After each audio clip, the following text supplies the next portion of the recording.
which fast food mascot would win in a fight?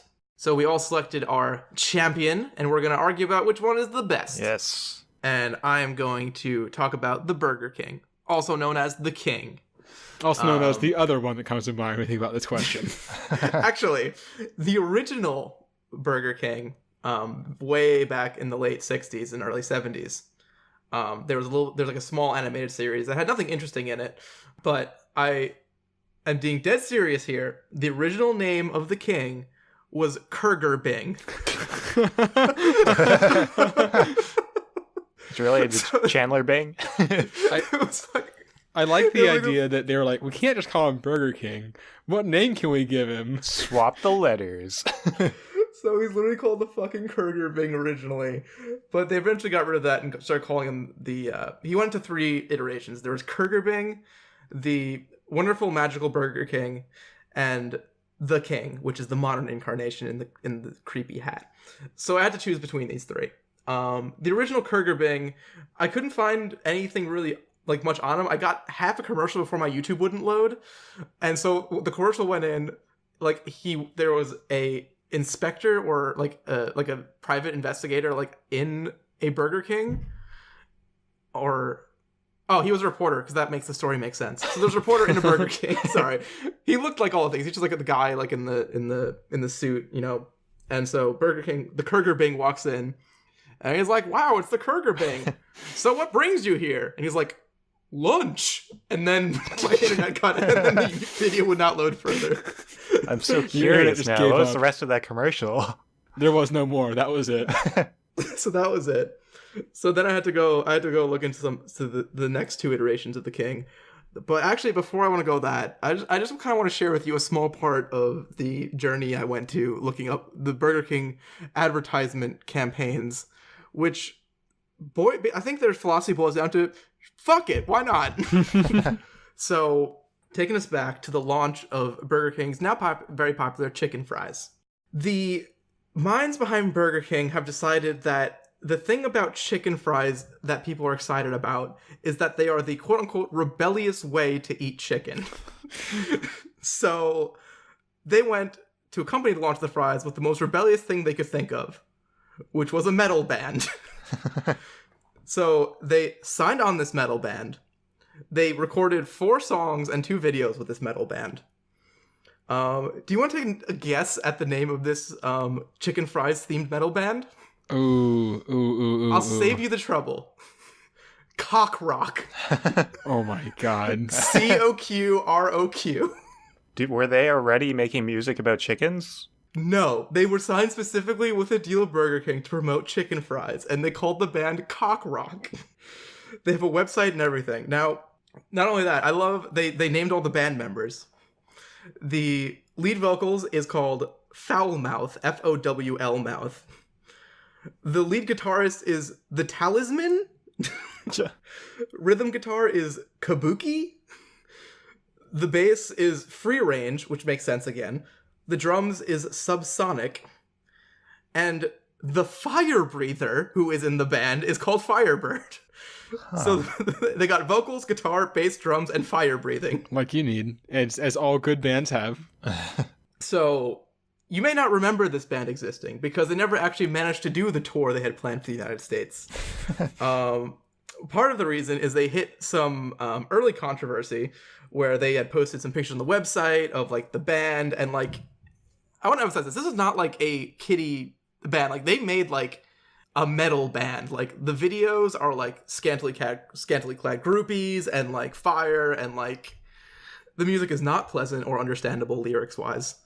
But they had gotten in some trouble because they had the website launched and they had pictures of their scantily clad groupies and the caption, "Groupies love the cock."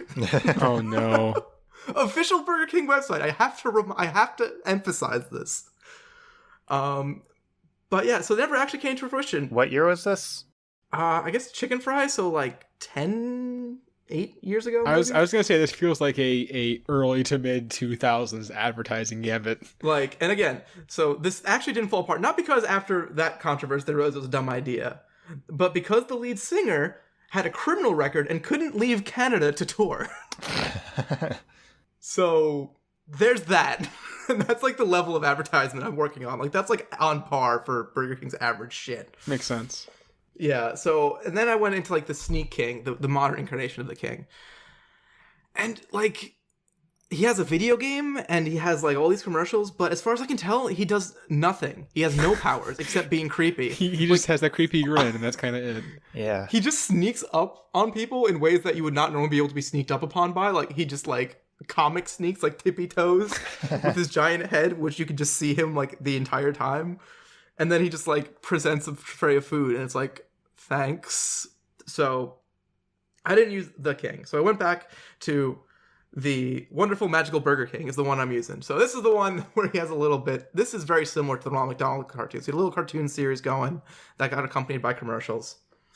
And so I didn't have any powers for the Burger King. So I was like, well, maybe he's a king. So he just has his subjects do it.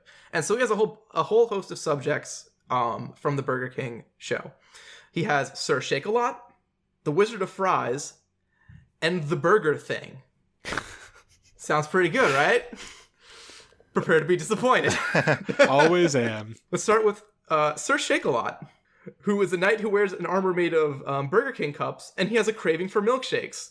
He always is shivering because he drinks so many milkshakes that he's always cold. This doesn't seem that helpful. That's all his powers, is an obsession with milkshakes, Burger King cup armor, and shivering.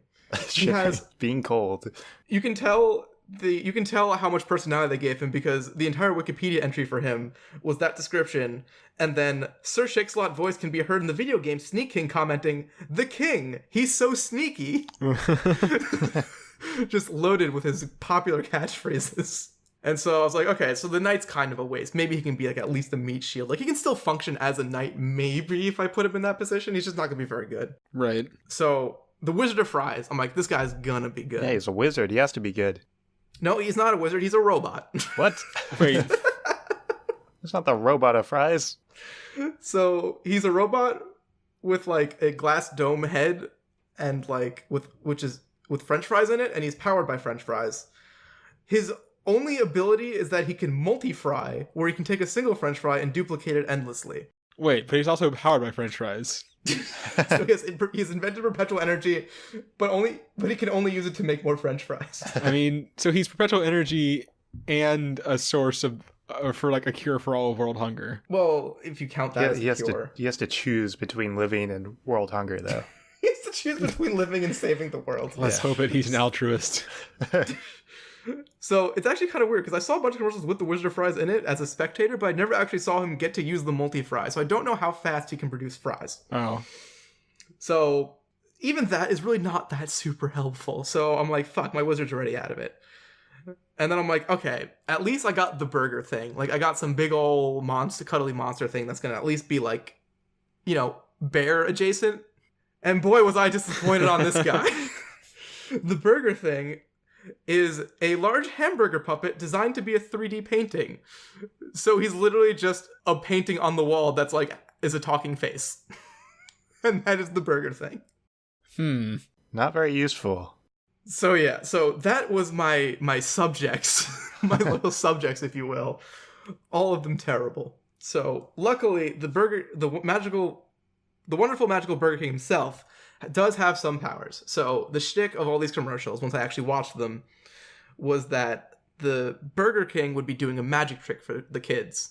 And the Duke of Doubt would come over and be like, I doubt that. And then he would like do the typical thing you would do to disprove that magic trick.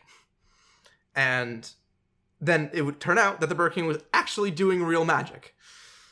So some of the stuff he was doing, he was levitation, he was doing telekinesis, he was controlling a rope. Hey, that's my power. That's all your powers. Two I kept note of particularly was he had a hula hoop where he made a tiger jump out of it. Ooh, so he can summon tigers. He can summon a tiger. They didn't resolve what happened to the tiger after he let it go out. It was kind of like in a series of magical flourishes. It just went out into the city. Into this kid's backyard.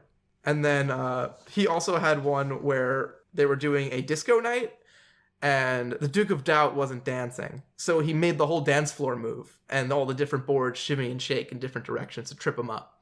So he can manipulate floors. He can manipulate floors. He's got a hula hoop tiger. He can control, he can telekinesis things, including ropes. He can levitate and fly.